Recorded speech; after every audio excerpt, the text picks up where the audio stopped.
just another Summoning a Spirit video. In this video, the spirit is actually attached to something very odd. Now, as you saw from the picture in the beginning, what that is called is a sailor's palm strap. And I actually had to look this up because I did not know what the hell a palm strip is.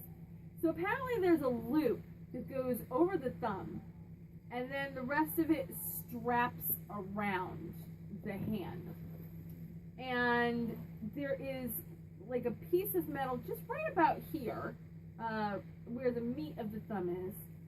And it's kind of like a thimble, the way it works.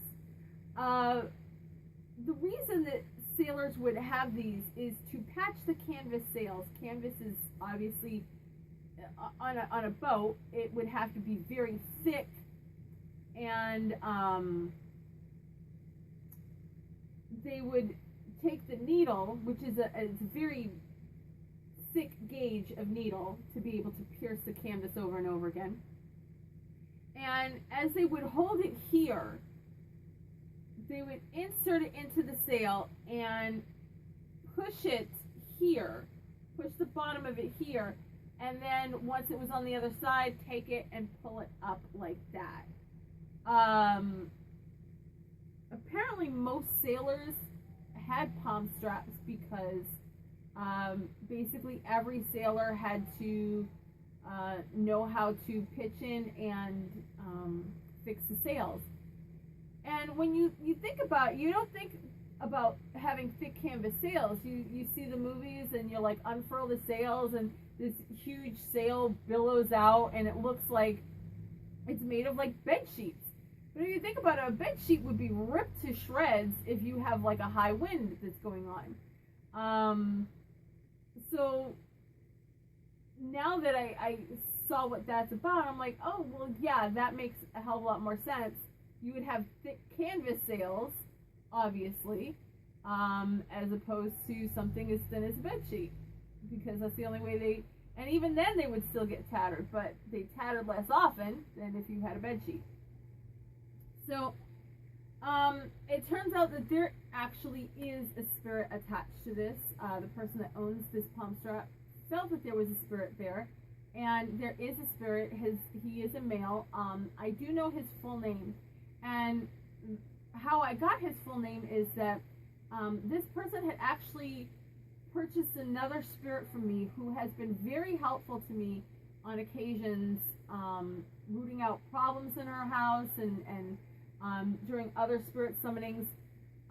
He was a victim of the Coconut Grove fire. I won't reveal his name either. But that spirit had been a victim of the Coconut Grove fire. And he's just in life he was a wonderful man, and in death he's still as exceptional as he was in life. And he told me originally that this spirit hadn't wanted to be summoned, but in the course of talking with that other spirit, he told me that this spirit wasn't causing problems, but he wasn't happy. And I said, well, I can help if he comes down here and does an interview with me, and we find out why he's unhappy and what would make him happy. And of course that spirit agreed with me because he knows, you know, how this works. So we went back, he talked to that spirit that was attached to the palm strap, and the spirit has come down here. So as usual in these videos, I will never reveal their name. So when I do talk to them, I will be dropping the audio of their name.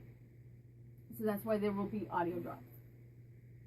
Alright, so now there was suspicion that there were two spirits that's attached to that palm strap, but is there just you attached to that?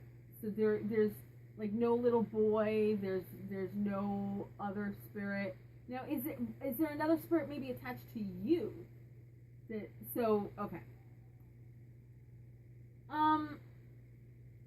So before I do anything else, would you like to tell me about your life?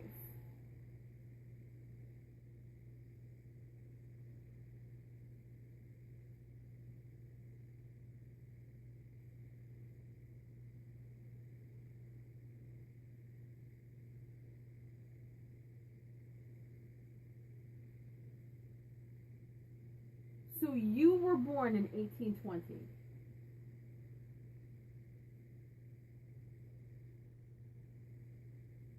Did you say Nahant? Okay, you were born in Nahant. Okay. Now, did you spend time on fishing vessels? Or were you on merchant vessels? Fishing vessels. Fishing. Okay. Whaling? Okay. Did you go out to the shoals? Okay. He said on the fishing boats he would go to the shoals, and the whaling boats went around to the Azores.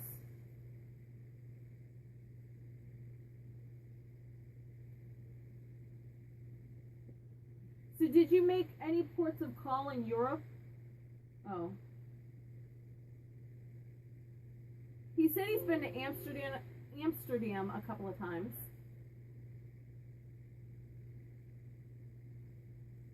When did you first go to sea? He was 17 years old when he got on his first vessel. And that was a whaling boat.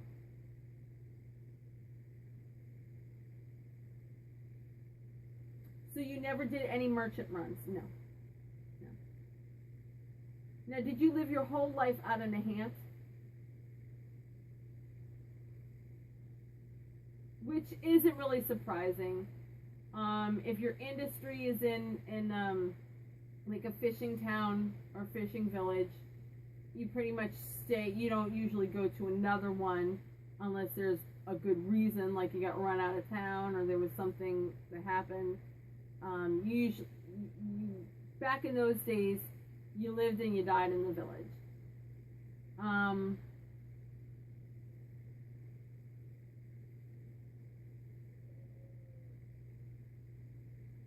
He lived his entire life as a crewman. He never moved up the ranks, but he never wanted to either. He was happy with his lot.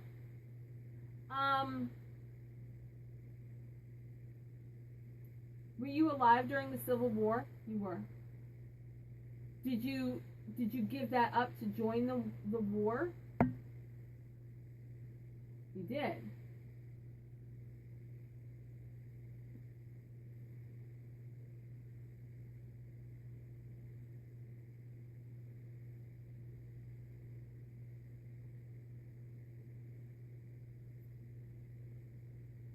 So you were crew on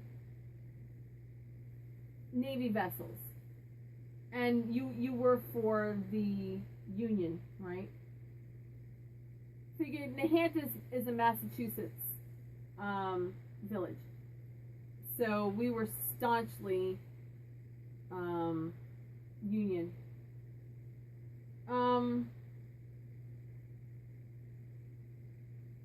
Did any of the boats ever like get blown out from under you?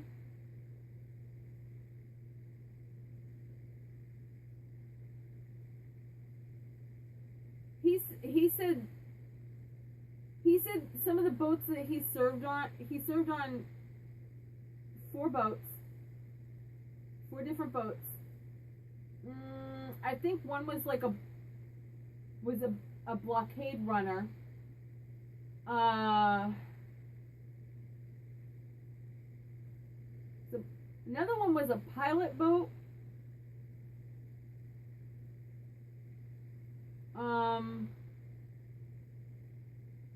He said only one of the boats that he served on saw action. It was an active naval boat. And he said, we did, he said they did get into it with the Confederates, and I think it was off North Carolina. North Carolina.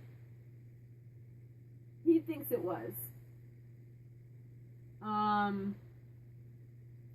Off North Carolina. And the mast got blown off, he said.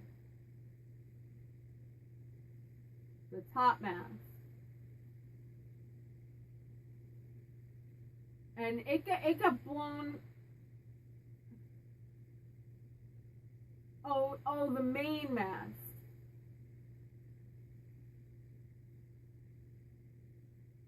So the main crashed into the mizzen.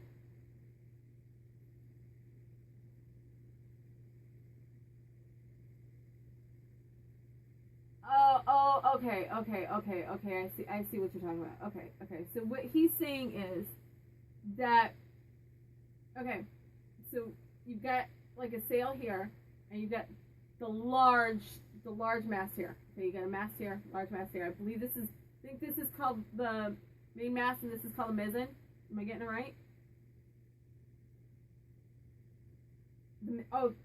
Is the mizzen behind?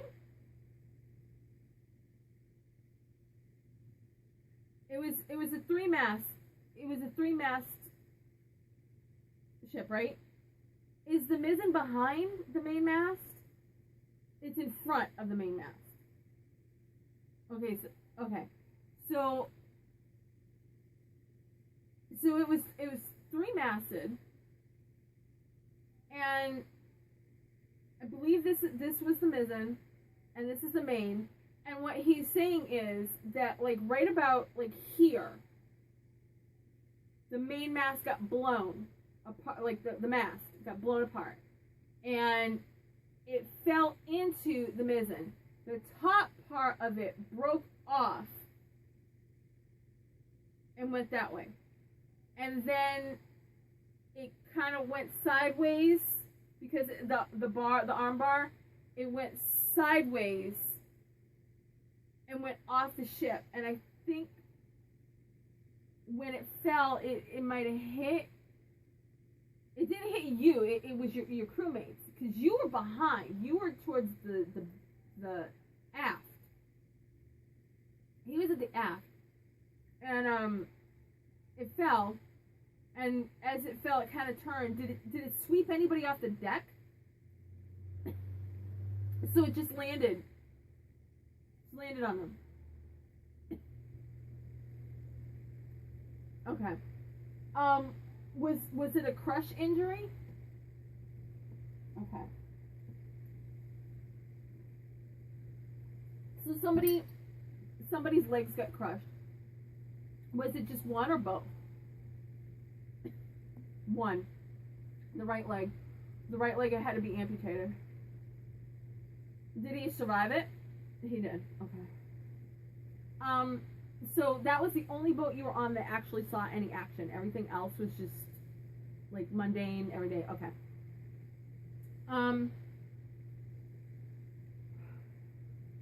Now, is the palm strap that you're attached to, is that actually yours? It's not. No, it's not his. And is that actually like a spot of blood that is on there? It is, but that's not your blood. It's your blood? How did your blood end up on that?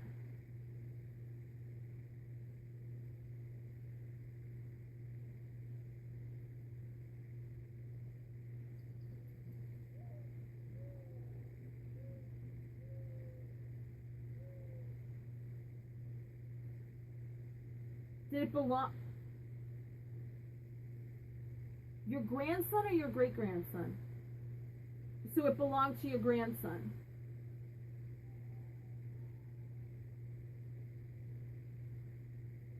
He said he had some kind of wound on his hand.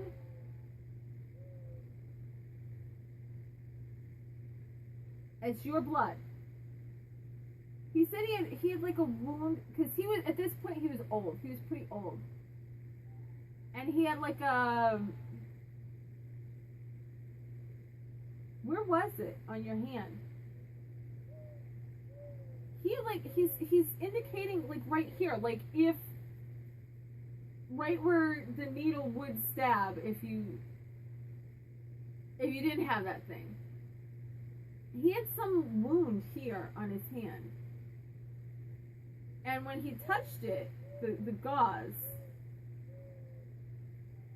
he says that's how his blood got on there.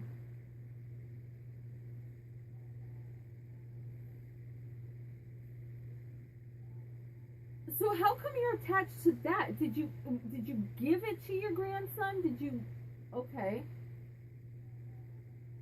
But you had never owned this. You had bought it brand new for him? Okay.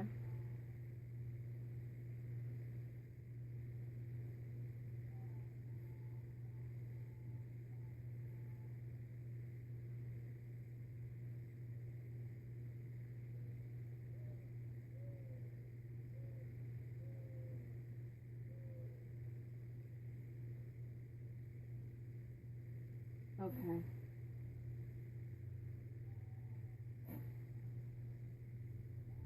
But it had been, he had used it. Okay.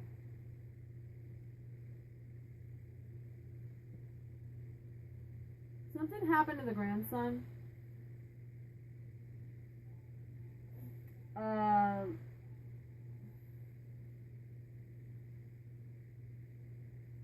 I want to say that the grandson died in, it wasn't that, the grandson died in the war, which,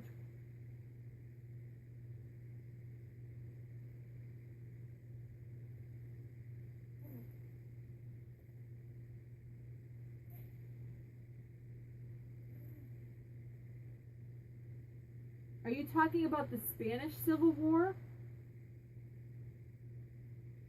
Why was he in the Spanish Civil War?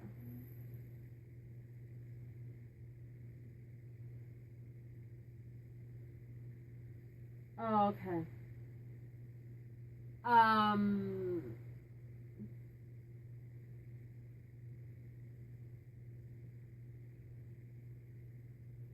So it wasn't like the official Spanish Civil War. It was skirmishes that led up to. Okay. So apparently, the grandson was.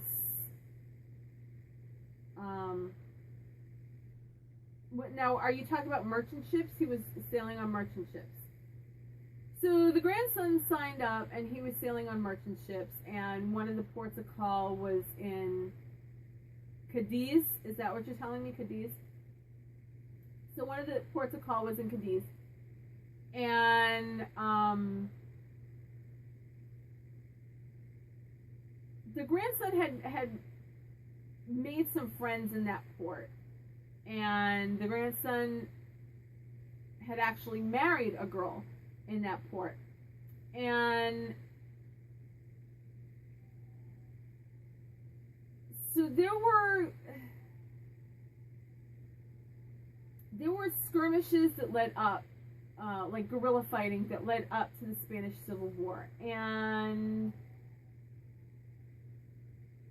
the grandson got involved in some skirmish and ended up dying, and ended up getting killed. He wants me to say it right. He doesn't want me to say dying. He wants me to say his grandson was killed. And the belongings, the wife did send back the belongings of her husband. I mean, obviously she kept sentimental stuff, but she sent back other belongings, and one of the belongings was the palm strap. And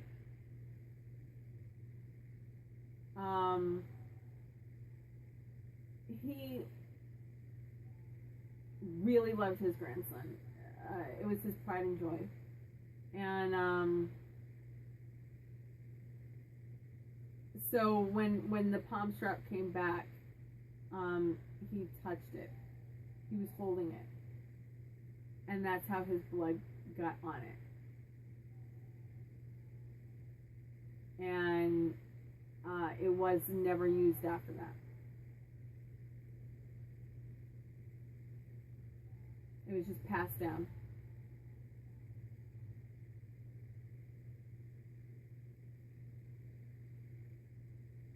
So that's why you decided to attach that, because it belonged to your grandson. Okay. So that explains why there's like the feeling of the boy. It's probably his residual.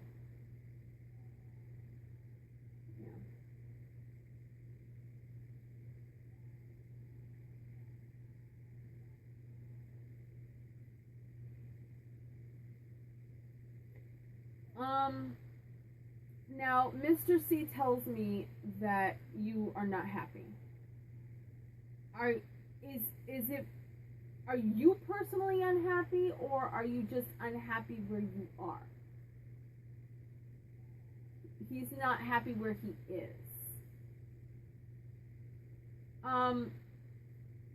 Did you want to be crossed over? You do. Okay, so that's the problem. Okay. Before I do anything, did you ever do anything that you would consider would probably send you to hell? Okay. The reason I asked that is because I could call a reaver and have you crossed over. That's what you want? Okay. Alright, so that's what I'll do. Because I know this person, and I know she would want you to be happy. And if that would make you happy, then she would do it. So I feel comfortable enough in doing that for you. Alright, so before I end this video and before I make the call, is there anything else that you would like to say?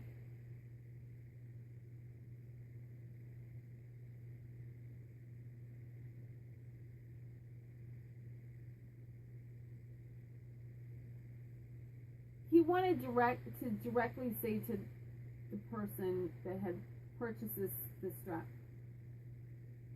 that you are a wonderful, kind, warm lady.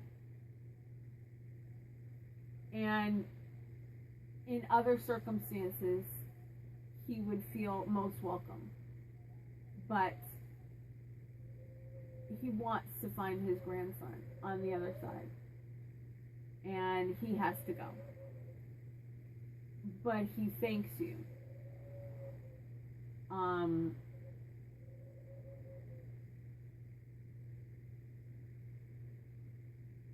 Especially in where it relates to that palm strap, because it's special to him. And that you're taking care of it. He knows that you're going to take care of it. So he feels free to go. And he thanks you. Alright. Did I get it all? I got it all. Is there anything else? No. Okay. Alright, so what I'm going to do is I'm going to end this video now. And then I'm going to call my Reaver friend and I'm going to help him cross over. So that is it for this edition of Summoning a Spirit. And I will see you guys in the very next video. Thanks for watching.